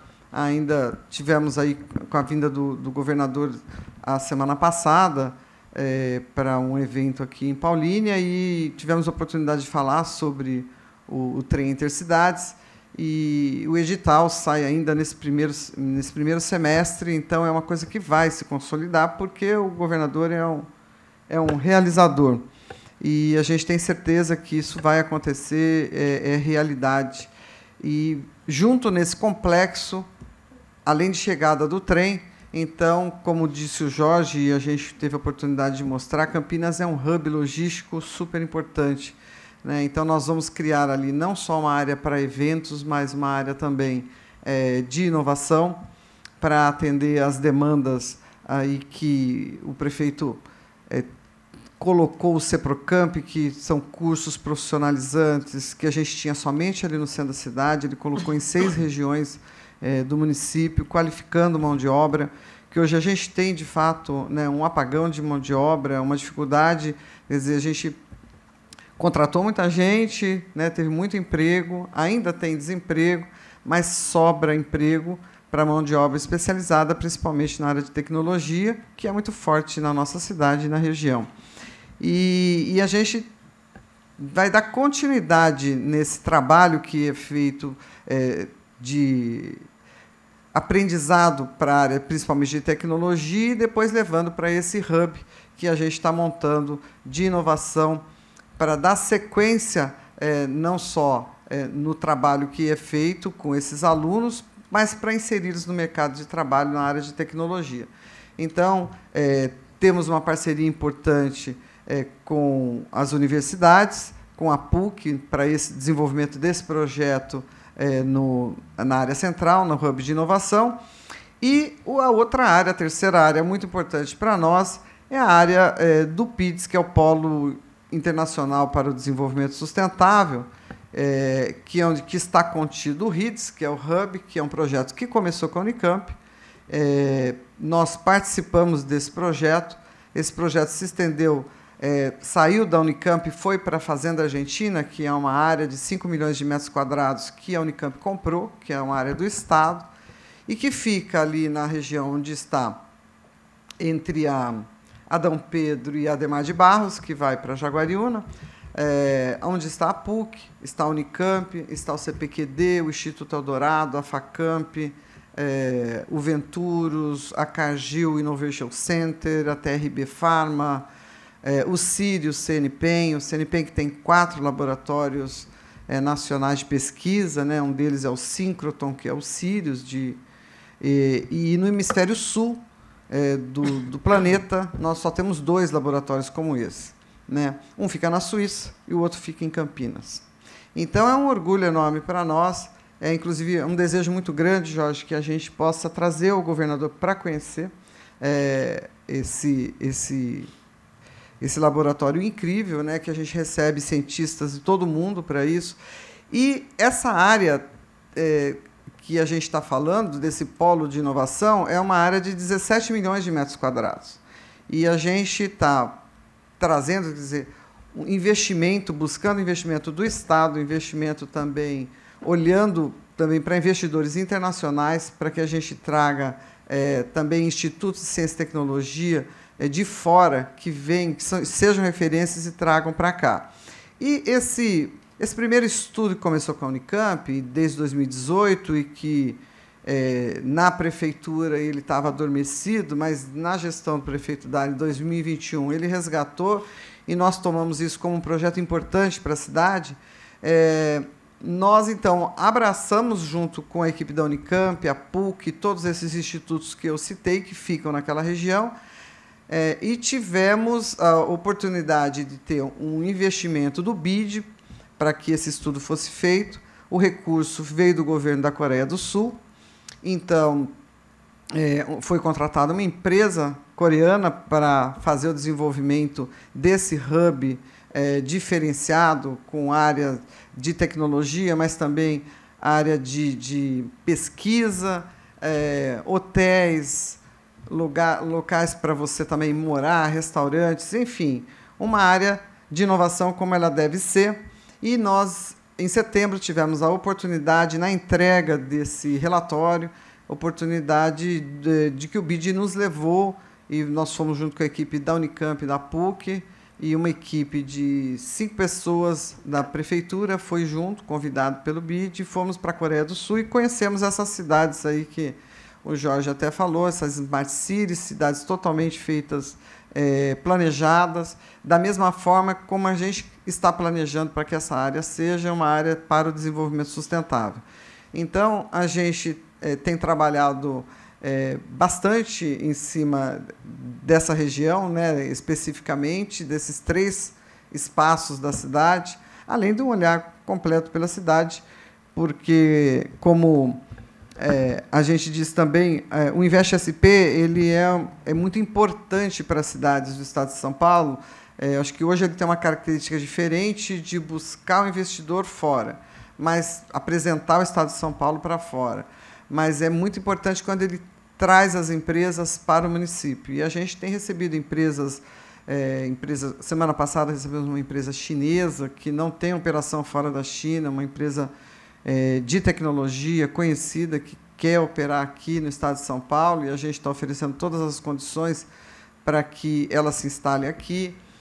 Uma empresa de alimentos japonesa também, veio através da Invest SP. A gente sempre recebe essas empresas e, obviamente, faz de tudo. O que a gente não pode é mudar o preço do metro quadrado da área em Campinas, porque custa mais caro ter o seu negócio em Campinas, morar em Campinas, dependendo da região que você mora, por uma questão óbvia de mercado, que não se discute. Mas também tem que se levar em conta que, para muitos negócios, né, principalmente para a área comercial, para a área de serviços, é muito significativo, porque, como vocês viram, é o segundo PIB per capita entre as metrópoles. A gente só está atrás do PIB per capita da metrópole de Brasília. Né? Em termos de PIB per capita, a gente está à frente, inclusive, da metrópole de São Paulo, da nossa capital, mas não como PIB completo enquanto município. A gente é o 10º PIB do país, estando à frente de muitas capitais, então interessa para muita gente trazer um negócio para cá, porque você tem uma movimentação importante de recursos. Então, eu tive a oportunidade de estar nesta segunda-feira com o presidente da Câmara, Arthur Lira, num evento lá na Associação Comercial de São Paulo, de um grupo que se reúne da Federação das Associações Comerciais. Eu também sou presidente da Associação Comercial aqui em Campinas e vice-presidente dessa federação. E, obviamente, a pauta foi a reforma administrativa e a reforma tributária. Então, é uma coisa que foi falada aqui, mas não foi ponderada, uma coisa que é absolutamente importante. E este governo não tem sequer maioria simples para votar a reforma tributária. Então, a gente tem ainda muita coisa para discutir, né? E a gente espera que, de fato, não seja votado a PEC 45, que está lá na Câmara, nem a 110, né, do Senado, né, prefeito, porque ela, de fato, traz distorções absurdas para os municípios, mas também uma distorção que a gente não pode aceitar para a área de inovação, porque ela ela taxa toda a pesquisa que é feita via Embrapi, FINEP, BNDES, ela vai taxar em 27%. Então, o Brasil vai se tornar ainda menos competitivo do ponto de vista da inovação. Então, eu chamei a atenção sobre esse ponto para o Arthur Lira, mostrando que isso é uma pauta importante, obviamente não só para Campinas, mas para o Brasil todo. E a gente tem lutado com pautas nesse sentido, da questão da inovação, de trazer empresas inovadoras e ter um ambiente de cada vez mais com mais tecnologia, porque isso está no dia a dia de todos nós e traz oportunidades de empregos para as pessoas aqui na nossa cidade. Então, resumidamente, a minha contribuição aqui hoje, Aloysio, fica até aqui. Muito obrigado. Obrigado, Adriana, que, além de secretária empreendedora, presidente da Associação Comercial, e está no sangue, né? Porque o seu filho também é empreendedor. Né? O Jorge, o filho da Adriana, tem uma destilaria, ele fabrica gin. Nossa! Aqui em Campinas. Bom, agora eu vou caprichar. Então, a destilaria dele é a destilaria brasileira mais premiada no mundo. Ganhou como a segunda melhor destilaria do mundo. Então, é realmente importante. E fica em Campinas, né, Dário? Isso é muito importante. Nós vamos montar um polo etílico aqui. Então, é uma solução também. Não é? Um polo etílico não é bom, prefeito? Bom também. Não é? Polo etílico. A degustação. Vamos organizar. Bom, vamos partir para as nossas debatedoras. Então, ordem alfabética está difícil, porque as duas são Cristina, mas a Cristina é Ana Cristina. Então, vamos lá. Na frente. Não, a Cris Andreotti é a anfitriã, ela faz questão. A minha pergunta vai para o Jorge. Óbvio, você está aqui hoje na casa de um negócio ambiental. E a gente queria entender como que o governo aí agora, então, do Estado de São Paulo está enxergando o nosso negócio aqui para o Estado de São Paulo, seja em regulamentação, seja em fiscalização e seja crescimento em todos os setores aí da área ambiental. E eu estou aqui com representantes, inclusive, do nosso negócio, que a gente espera crescer esse ano aí em mais 450 franquias de catadores, profissionalizando e dando condições, e principalmente também em economia circular. Como que o governo está enxergando esse nosso negócio? Se você puder falar em Estado e Brasil, também seria importante. Olha, em Brasil eu acho que não está dando para falar nada, porque até agora eles não apresentaram o que eles vão fazer, gente. Não é questão de gostar ou não gostar. Eu tô desde outubro, que foi a eleição, esperando o que é o programa. Eu não conheço um ainda, só até eu estou vendo tiros. Primeiro, hoje, e olha que eu sou pós-graduado em meio ambiente, tá? Opa. Por causa que eu participei da construção de Carajás, a segunda etapa, então, e também tive mineração no início da minha carreira, então tem essa qualidade.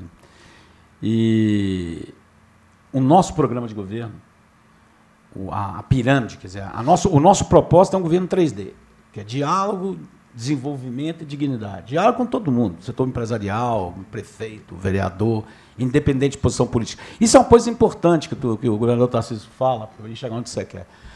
Nós fomos eleitos com 13 milhões e meio de votos, 55% dos votos úteis, mas nós vamos governar para 46 milhões de paulistas, independente de quem votou ou não no nosso projeto. Então isso tem que ficar muito claro, porque às vezes fica julgando aí, o Tarcísio foi a Brasília. Vamos conversar com todo mundo, isso não tem nada a ver com posição política. Somos diferentes dos que estão lá, mas é necessário ter esse diálogo. Eu preciso privatizar o Porto de Santos, eu preciso ter um monte de obras que eu dependo do governo federal, como o SUS, a saúde. O diálogo é necessário. Então, na parte ambiental, existe realmente uma visão diferente. A primeira coisa que vocês vão se surpreender é que nós temos hoje 2 pessoas no nosso secretariado, que é a Natália, que é a de infra, onde está o meio ambiente, e o Marcelo Colomucci, que é o pensador nosso do meio ambiente. 2 feras, garanto para vocês. Todas elas estão em prol do negócio, sem perder a raiz, mas voltado para o desenvolvimento sustentável e não mais o radicalismo. Então, essa é a primeira grande mudança nossa. A segunda grande mudança nossa, que eu te falei, o 3D é a base, o propósito é geração de emprego, renda e desenvolvimento regional dentro do Estado. Aí, quando você abre a estratégia nossa, no meu caso, está com desenvolvimento, é a transição energética. Nós não temos dúvida que São Paulo tem toda a condição de liderar a transição energética, seja através do gás metano, butano, etanol, o gás que está na Bacia de Santos que a gente quer trazer, a parte de reciclagem toda que você transforma em energia, tem vários projetos já, inclusive vão vir 2 aqui para Campinas, esqueci de falar com vocês. Eu vou apresentar para você, para a Adriana, nós negociamos, o nome da empresa está vindo para cá com 2 para fazer reciclagem. Nós precisamos usar os aterros que estão terceirizados, com parceria com o prefeito, para poder gerar energia. Tem uma questão de resíduo sólido, que ainda é nessa região, é um dos grandes problemas, você sabe disso, ainda é um dos grandes problemas da região administrativa de Campinas, é a questão de resíduos sólidos. Eu te digo o seguinte, a nossa cabeça é transição energética e barateamento de energia. São Paulo tem 39% de custo de energia maior. Aí você perde muito na competitividade quando você instala alguma empresa. Então, assim, nós estamos muito bem preparados para a transição energética, para o envolvimento em variáveis ambientais que tenha tecnologia de curto prazo, inclusive na linha de fomento. Estou trazendo um fundo agora, que deve um bom número, a gente não fechou o número, só não quero adiantar, que ele é totalmente voltado para a linha ambiental. Energia limpa e linha ambiental. Não tem como você recuar nisso. Aí eu não estou falando, não, descarbonização, não tem jeito como voltar atrás. Isso já são coisas que já passou da época da gente discutir. Então, assim, é uma das bandeiras do nosso governo e uma das responsabilidades minhas. O governador Tarcísio não cobra isso todo dia. Não tem uma reunião que ele fala, já avançou, não estão avançando, calma que nós estamos avançando. Fica tranquilo que eu acho que vocês têm vai ser diferente. Não é um entrave mais. Nós queremos transformar a questão de resíduo, tratamento sólido, tratamento de lixo em negócio. De novo, como eu falo de turismo, até peço desculpa que eu fiquei aqui no ar, só uma tese, senão eu vou ficar com isso na minha cabeça. O que eu disse para vocês, eu interrompi no meio, o turismo é 10,7% do mundo. O Brasil é 7,7%. Se ele crescer 3%, é 3% do PIB mundial. É 225 bi na economia por ano. E o resíduo, eu vou entrar pelo lado de cá. Hoje, se você fizer a parte de só cidade inteligente, ok? São 165 bi que você injeta na economia. Se nós fizermos a energia limpa, tá, e os tratamentos adequados, com a visão de resíduo sólido e líquido como negócio, são mais 85 bi só em São Paulo. Então é um negócio. Nós temos que tirar essa visão que a questão ambiental ela é só. Isso. É igual o turismo, é lazer, a gente questão filosófica é meio. Sabe? Não é negócio. Hoje, se eu descarregar o resíduo de qualquer empresa, eu estava estudando agora a região lá de Cubatão, que eu tive lá, entendeu? Tem uma capacidade de gerar quase 4 bi de receita para 1.200 pessoas, se a gente souber fazer isso. E hoje a gente tem universidade para isso. Pô. Você tem a Unicamp aqui, você tem a USP. Pô, não é possível que a gente não consiga fazer tecnologia para aproveitar resíduo que está hoje engavetado. Entende? Então, assim, eu acho que vocês vão surpreender quem é da área ambiental com a política que nós estamos vindo. Nós terminamos de fazer um estudo aí agora com a Ernst Young, para entender efetivamente, porque você não tem hoje nenhuma ferramenta que diga efetivamente qual é o tamanho da geração e que tipo de resíduos, e eu nem falei de urbano, eu só falei de resíduos industriais, né? Esse estudo só foi relacionado a resíduo industrial. E, assim, a gente tem uma oportunidade, eu entendo quando a gente fala aí na área ambiental, em área de sustentabilidade, eu vejo o assunto, essa pauta ESG, realmente como negócio. Nós enxergamos, e a empresa vive, a Ambipar vive, entendendo que o ESG é negócio para todo mundo, não só para nós, que somos fornecedores de soluções, mas para todos os setores da indústria, né? E a participação que se tem ainda efetivamente e que pode gerar muito valor, e agora eu não vou falar só para o Estado de São Paulo, mas eu vou falar a nível Brasil, é importantíssimo, mas, para isso, a gente precisa começar a ter políticas mais claras com relação ainda a lixões, com relação a recolhimento, com relação à economia circular, com relação a você começar a gerar valor para todos esses resíduos. E é isso que essa bandeira que a gente queria levantar aí, tanto com o prefeito, como vocês do governo do Estado de São Paulo, é efetivamente a gente começar a ter valor em todo esse lixo que a gente gera todos os dias. Então, né? Agora você complicou. Eu brinco muito que depois de 60 anos, e todo mundo sabe, a maior parte sabe, eu tenho um câncer, né? Então eu sou meio diferente, porque era 90 cobaia, morreu 89, só sobrou eu. Eu cheguei à conclusão que Deus não quer lá em cima, então vai passando aí. Já tem 23 anos aí, eu brinco isso com todo mundo. Por que eu falo? Depois de 60 acoplado a isso, você não me oferece uma coisa que se me convidar, eu vou. Não tem aquele negócio mais de convite por mim. Não faça convite de educação para mim, não, que eu vou. Você vai levar a maior ferro. Então, já que você abriu, eu vou te convidar para estar na coalizão nossa. Como eu gostaria que você fizesse uma reunião com a gente lá, mostrando a política. Porque a maior imbecilidade que a gente comete nesse país é achar que o setor público entende mais do que o setor empresarial. Eu nunca vi isso na minha vida. Eu tinha uma experiência no Comitê da Amazônia, eram 30, e aí, como eu montei Carajás, eu conheço muito a Amazônia legal, um dia eu cheguei assim, estou me falando de acre, eu perguntei assim, peraí, só um minutinho, 30? Eu falei, quem conhece os 8? Eu e o Mourão. Aí eu falo assim, mas os outros estão dando palpite. Então, se tem leis, assim, no que refere ao Estado, o município, está aí, Adriana, a competência do Dário, mas o que é política estadual, eu gostaria de conhecer. Traz o decreto e a gente analisa, a gente não tem problema nenhum em analisar. O problema é eu descobrir o decreto de uma coisa que você entende mais do que eu. Aí também não dá. Então, você agora entrou na coalizão, tá? Eu estou te avisando. Muito obrigada, nós todos entramos, hein? Muito bem. Agora, saving the best for last, Ana Cristina Tena. Bom dia a todos, mas bem difícil, né, Aloysio? Primeiro, é um prazer enorme a gente estar podendo ouvir diretamente quais são os planos, perspectivas de todo o governo. Eu acho que o João falou bastante bem sobre a instabilidade, volatilidade da economia que a gente vive. A gente está bem presente nisso, nós somos um grupo inglês, presentes também aqui na região, né, através das corretoras Confidence, né, temos o banco, mas estamos aqui na região, em Campinas. E eu acho que uma das coisas mais difíceis que a gente vê hoje em dia é vender Brasil para fora.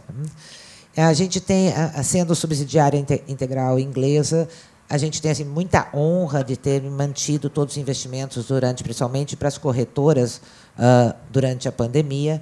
Mas a gente vê assim, nós mesmos, nós brasileiros, toda hora, nos vendendo bastante mal. Eu acho que assim, a gente tem perspectivas excelentes. Sou uma entusiasta aqui do Brasil. Como o João falou, a gente sempre acha... Eu acho que 1% é ínfimo de crescimento. A gente tem uma potencialidade muito maior. A gente tem uma economia de escala e uma produtividade que veio de um período de pandemia que ainda não foi explorado, né? Tem dinheiro para vir. Investidores estão...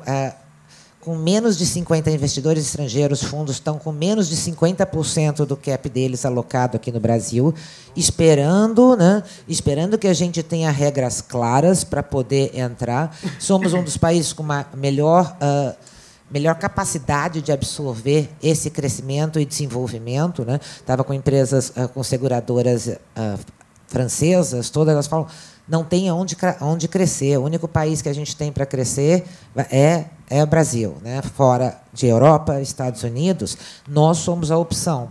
Nós somos a opção, nós temos condições, etc., mas nós mesmos nos vendemos muito mal.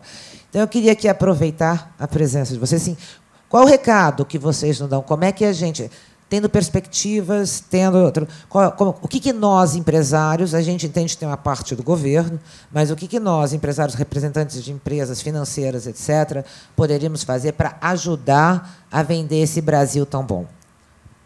Jorge, acho que você puder nos ajudar. Olha, eu falo o seguinte, a gente tem conversado muito, primeiro que nós temos que ter um relacionamento com a imprensa muito claro, para ajudar, a gente precisa ter esse relacionamento. Agora, você pega, por exemplo, o país escandinavo. Eu fui presidente da ISS, que era dinamarquesa. Qualquer notícia ruim na televisão escandinava, você não pode passar mais de 30 segundos. Atentado, assalto, feminicídio. Aqui a gente tem programa de pôr o sangue debaixo da geladeira. Né? O balde debaixo da televisão, o sangue fica caindo. Né? Assim, a gente tem uma parte aí que a gente precisa tomar cuidado, porque quem vende o Brasil mal somos nós mesmos. É lógico que nós temos uma complicação de explicar. Das 10, eu fiz 5 multinacionais. Eu imagino que você passa. Explicar o custo de um salário de 1.000 para 1.700 já é tributário. Então, o cara olha e fala, você está louco, você está me roubando. Não é possível. Vocês têm que estar me roubando aqui dentro. É impossível. Agora, tirando isso, e depois também eu até queria estudar um pouco o Adriano, o pessoal que está ali, no governo federal eu falava o seguinte, e na Invest nós estamos fazendo isso. Nós estamos com 3 profissionais hoje soltos. Nós estamos com um em Nova York, estamos com um que foi agora numa missão, um na China e um na Alemanha. Para quê? Nós estamos vendendo São Paulo de uma forma diferente. Isso nós começamos a fazer. Os polos nós estamos mostrando, toda a capacidade de logística. O Porto de Santos é o maior porto da América Latina, a gente não fala isso lá fora. Para vocês terem noção, o maior porto do mundo, que é o da China, é o de Xangai, ele é 477 milhões de toneladas que ele move. O Santos move 177. Por isso que se privatizasse, ele poderia chegar a 320. Ele poderia ser entre os 6 primeiros portos lá. E a gente não fala disso. A gente não fala do hub que nós temos aqui. E você não apresenta o hub, você apresenta a guerra fiscal. Então você fala com o cara assim, ele chega aqui e fala assim, qual prefeito vai me dar mais? E é isso que a gente não quer. Eu acho que nós precisamos parar de falar mal do Brasil. E aí vale para todos nós, porque nós somos os primeiros a falar mal do país. Assim, eu durante muito tempo falei também, tá? Bom, eu não vou dar. Eu acho que o Itamaraty tinha que ter um papel mais ativo nessa questão, parar de briga ideológica e partir mais para negócio, é a minha opinião. E aí é governo passado e esse também. Não adianta o governo passado ser de uma vertente e esse de outra começar com briga ideológica. Isso atrapalha muito também. Nós, aqui em Campinas, fizemos o papel que o município podia fazer. Eu me reuni com quase todos os cônsuls que têm aqui representação em São Paulo. Então, a gente reunia, apresentava, falava tudo, claro. E o que Campinas teve condição de fazer do ponto de vista das representações consulares para mostrar a cidade. Temos um excelente relacionamento com a China, temos empresas chinesas aqui, coreanas, a Samsung, viu, Jorginho? Samsung, para segurar a Samsung aqui, para não ir para a planta espelho dela em Manaus, não foi fácil. Eles falaram comigo disso. Não foi fácil. Toda vez que vem o comando da Samsung, eles falam 2 horas reclamando do imposto dos componentes eletrônicos que o Dória tirou sobre eles. Bom, passou não, tudo bem. O que eu estou dizendo é o seguinte, a Samsung atrasa o aeroporto de Viracopos, atrasa a liberação dos componentes eletrônicos, ele liga para a Adriana. Porque para não parar a planta. No meio do carnaval, liga para mim, aí toca a gente tentar interceder na Receita Federal para os containers da Samsung não atrasar para descer lá aqui na planta. E nós, assim, é um esforço que a cidade faz nesse papel, muitas vezes em questões que não são de atribuição do município. Mas eu acho que o Itamaraty tem que ter um papel mais pragmático. Tem que ter um papel focado em negócio, em relações comerciais, claro, resguardadas, e deixar essa coisa ideológica. Eu não converso com esse país porque eu não gosto do governo, não converso com aquilo porque eu não gosto, e fazer negócio para que o país possa crescer. Bom, eu vou aproveitar aqui e fazer um comentário também, a provocação da Cris, pegando carona no que o Jorge falou sobre os brasileiros, falando de brasileiros. Eu lembro de um Roda Viva com Osiris Silva, presidente da Embraer, no qual ele contava que uma vez foi jantar com 3 pessoas que eram jurados do Prêmio Nobel. E daí, esses 3, lá pelas tantas, ele pergunta para um desses jurados por que não havia um Prêmio Nobel brasileiro. Nós não temos.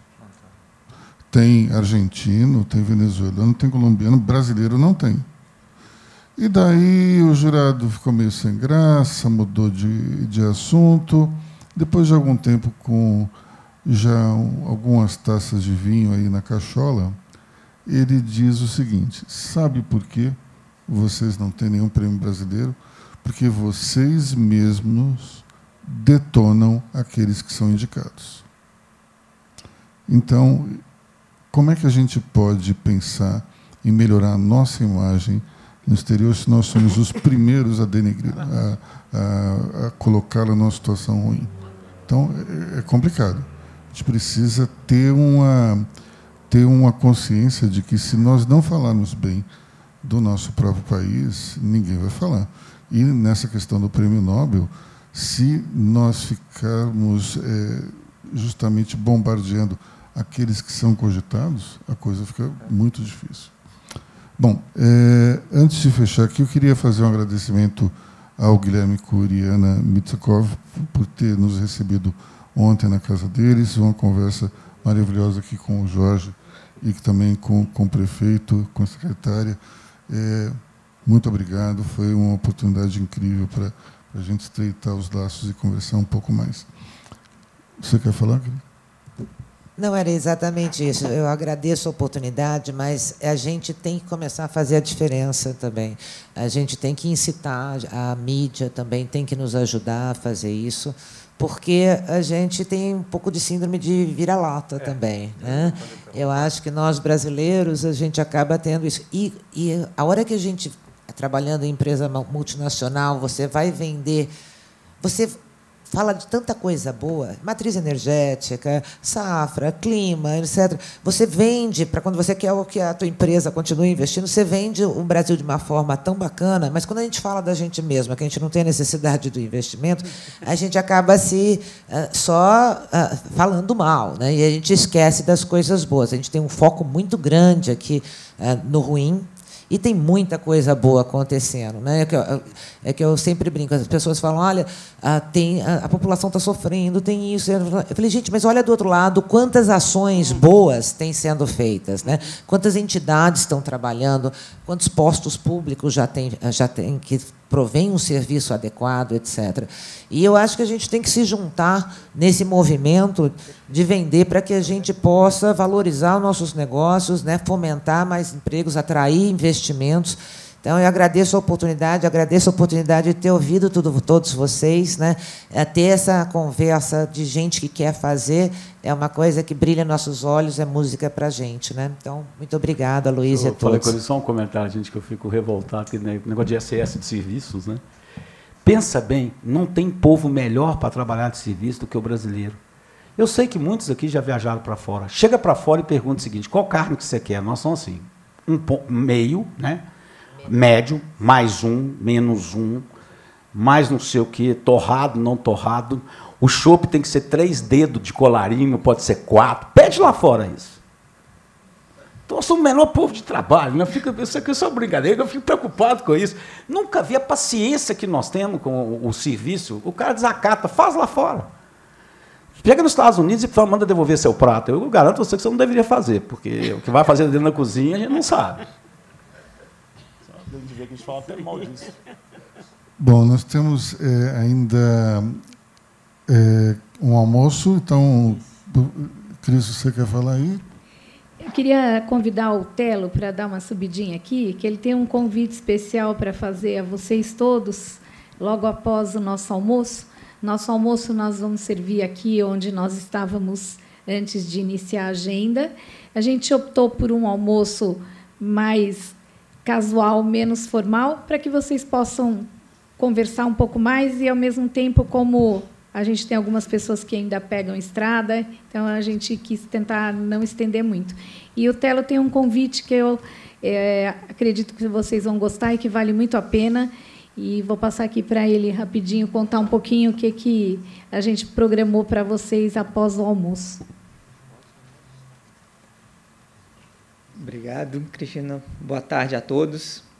Bom, a gente queria convidar vocês para fechar esse evento aí tão bacana, onde tanta coisa interessante foi dita, alinhando desenvolvimento econômico, desenvolvimento social e a preservação do meio ambiente. A gente entende que, obviamente, a gente precisa das ideias, mas a gente também precisa conhecer a prática. Então, o nosso convite para vocês é que, após o almoço, vocês participem conosco de uma visita ao nosso complexo operacional, onde vocês vão ter a oportunidade de conhecer os nossos serviços ambientais, o nosso Centro de Pesquisa, Desenvolvimento e Inovação, onde aí, secretário, a gente transforma esses resíduos em novos produtos, em novas matérias-primas, e também toda a nossa parte de proteção ambiental, de resposta a emergências ambientais, onde vocês vão ver aí como que uma empresa brasileira, já que o tópico era falar bem, né, da empresa brasileira, como uma empresa brasileira paulista está realmente desenvolvendo tecnologias e trabalhando para a gente alinhar cada vez mais desenvolvimento econômico, social e ambiental. Então, o convite é esse, que após o almoço vocês estejam conosco, que vocês possam compartilhar e que a gente possa trocar ideias também sobre como tornar tudo isso que foi discutido aqui hoje realidade. Pode entrar no avião ou não? E o legal é que nós, daqui no Brasil, estamos levando essa tecnologia para fora. Então, essa possibilidade aí da gente estar abrindo capital nos Estados Unidos é efetivamente isso. No aspecto de respostas de emergência, nós estamos na frente e a gente está levando essa tecnologia daqui do Brasil para fora. Então, é bem interessante, é uma visita rápida, não é demorada, a gente está com os carrinhos de golfe aí, a gente pelo menos dá um giro e vocês entenderem o que é uma central de emergência que atende em 3 idiomas aqui no Brasil, como funciona, e a gente vai ver rapidamente, vocês vão sair daqui realmente com orgulho de sermos brasileiros, né?